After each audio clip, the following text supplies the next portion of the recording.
হৈছে আপোনালোকে অনুভৱ কৰিছে নাই সেইটো আপোনালোকৰ কথা মানে এনেকুৱা এটা পৰিৱেশ হৈছে এইবাৰতো আমি বহুত চিন্তা কৰি আছো যোৱাবাৰ আমি লক্ষ্য লৈছিলোঁ যে 100% ৰিজাল্ট কৰিম আৰু সেইমতে আমাৰ শিক্ষক শিক্ষয়িত্ৰীসকলে বিভিন্ন প্ৰক্ৰিয়াৰে কষ্ট কৰি পেলাই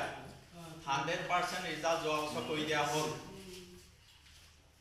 এই বছৰো আমি সেই একেটা কথাকে ভাবিছোঁ শিক্ষক শিক্ষয়িত্ৰীসকলে একেটা কথাকে কৈছে আপোনালোকৰ ল'ৰা ছোৱালীক আমি যে কিবা এই 42টা ল'ৰা ছোৱালী আছে কিবা কাৰণে তেওঁলোকে যদি এই ক্ষেত্ৰত ছাকচেছ নহয় বুলি ভাবে তেতিয়াহ'লে হয়তো আমাৰ উপায় নাইকিয়া হৈ যাব এটা লক্ষ্য ৰাখিব মইতো যোৱাবাৰ ঘূৰি ঘূৰি কেইটামান ল'ৰা ছোৱালী একেবাৰে ফেইল কৰিব বুলি ভাবিছিলোঁ তাৰে ভিতৰৰ এটা ল'ৰাই ফাৰ্ষ্ট ডিভিজন পাছ কৰিলে আপোনালোকৰ সেই হেৰি মানে দলংখন পাৰ হৈ সেইডোখৰতে ঘৰটা পঢ়িবলৈ মন নাই সমাজ পঢ়িবলৈ মানে একদম বিচাৰি ফুৰিব লাগে এই দলংখন পাৰ হৈ বাওঁফালে মানে ঘৰ মানুহৰ সি মানে ফাৰ্ষ্ট ডিভিজন পাই গ'ল পালেও আৰু পলালো আৰু ইয়াত নাই বাৰু সি এতিয়া কেনি গ'ল ঠিক নাই বেলেগ ক'ৰবাত ল'লেগে গৈ পেলাই গতিকে তেনেকুৱা নেভাবিব যে বোলে নহয় কম নম্বৰ পাইছে নহ'ব নেকি চেষ্টাটো শেষ মুহূৰ্তত কৰা চেষ্টাটোৱে সফলতাটো আনি দিয়ে সেইকাৰণে আপোনালোকে লিখা লিখি কিবা কিবি ইয়াত দিব কিন্তু এটা কথা মনত ৰাখিব আমাৰ এই শিক্ষক শিক্ষয়িত্ৰীসকলৰ লগত সঘনাই আপোনালোকে যোগাযোগ ৰাখক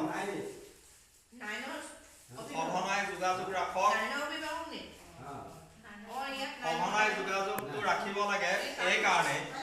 তেতিয়াহে আপোনালোকৰ এই ল'ৰা ছোৱালীবিলাক কেনেধৰণে কিটো পৰ্যায়ত আছে আপোনালোকে হয়তো নাজানিব পাৰে কেনেকুৱা ধৰণৰ অৱস্থাত আছে এতিয়া মনীষাহঁতৰ ঘৰলৈ সেইদিনাখন মই গৈছোঁ মনীষা ঘৰৰ যিটো পৰিৱেশ সেই পৰিৱেশটো সকলোৰে ক্ষেত্ৰত নহয় ইমান বোকাৰ মাজত সেই ঘৰটো সেইদিনাখন মই গৈ পেলাই মই সোমাব নোৱাৰিলোঁ তাতে ৰৈ দিছোঁ বাহিৰতে আপুনি নাছিলে সেইকাৰণে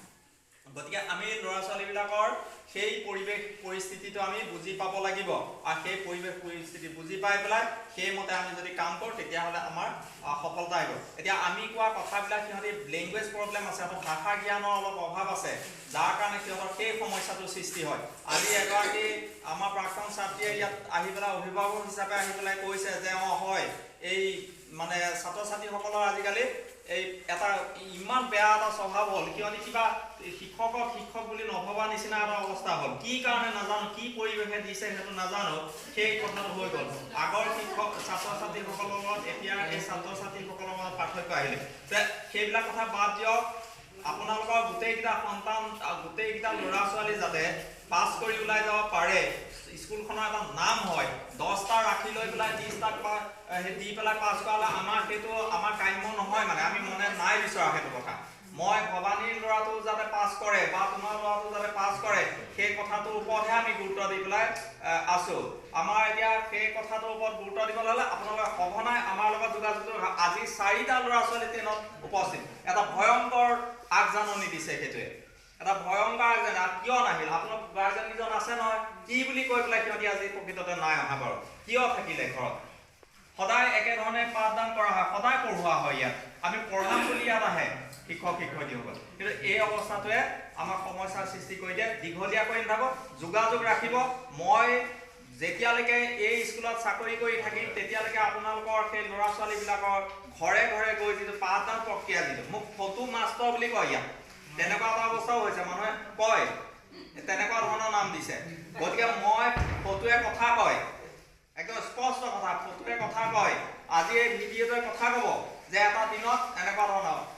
কাম আমুকে কৰিছিলে বা শিক্ষক শিক্ষয়িত্ৰীসকলৰ এনেকুৱা এখন মিটিং হৈছিলে এই কথাটো লাগে সেইকাৰণে আপোনালোকে এটা কথা স্পষ্টকৈ মনত ৰাখক সুদৃঢ় হওক মনটো দৃঢ় কৰি লওক যে পাছ কৰোৱাৰ ব্যৱস্থাত যে দেৱচাই কৈছিলে নহয় এটা ল'ৰাই 3-4 পোৱা এটা ল'ৰা সি গৈ পেলাই ফাৰ্ষ্ট ডিভিজন পাই গুচি গ'ল এনেকুৱাকে তাক ধৰিলোঁ এনেকুৱা অৱস্থা তাক কৰিলোঁ সি কোনো কাৰণত ইফালৰ পৰা সিফালে পলাব নোৱাৰে ফুটবল হয় তালৈ গুচি যায় আপোনালোকৰ ছোৱালীবিলাকো ফুটবলত বলীয়া গুচি যায়গে বিচাৰি আনি গোটাই মৰম কৰি সিহঁতক সেইখিনি কাম কৰোঁ আমাৰ সেইটো দায়িত্ব নহয় আচলতে স্কুলৰ ভিতৰতে কৰিব লাগে আৰু শেষ কিন্তু আমি আচলতে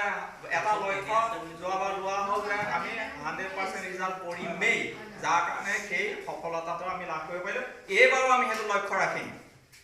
কিন্তু সিহঁতি অন্ততঃ মিনিমাম যিখিনি সিহঁতৰ জ্ঞান লাগে সেই জ্ঞানখিনি কিন্তু লাগিব, তেতিয়াহে সিহঁতি সফল হ'ব পাৰিব। সেইকাৰণে আপোনালোকে কঠোৰভাৱে ঘৰত কিছুমান স্থিতি গ্ৰহণ কৰক, টাইম দি দিয়ক যে ইমান সময় পঢ়িব লাগিব। বাগানৰ পৰিৱেশটো বেয়া কৰি নাৰাখিব, ওচৰৰ আচ্ছা বা এনেকুৱা সংগঠনবিলাকক ইনফৰ্ম কৰক। আপোনালোকৰ নিজৰ ৱেলফেয়াৰ অফিচাৰ নিজৰ মানুহ আছে ইয়াত, গতিকে তাক কৈ দিব যে আমাৰ ইয়াত পঢ়াৰ ক্ষেত্ৰত অসুবিধা হৈছে, বীৰেন খেৰীয়া আমি পঢ়ুৱা ল'ৰা, বীৰেন খেৰীয়াক ইনফৰ্ম কৰিব যে আমাৰ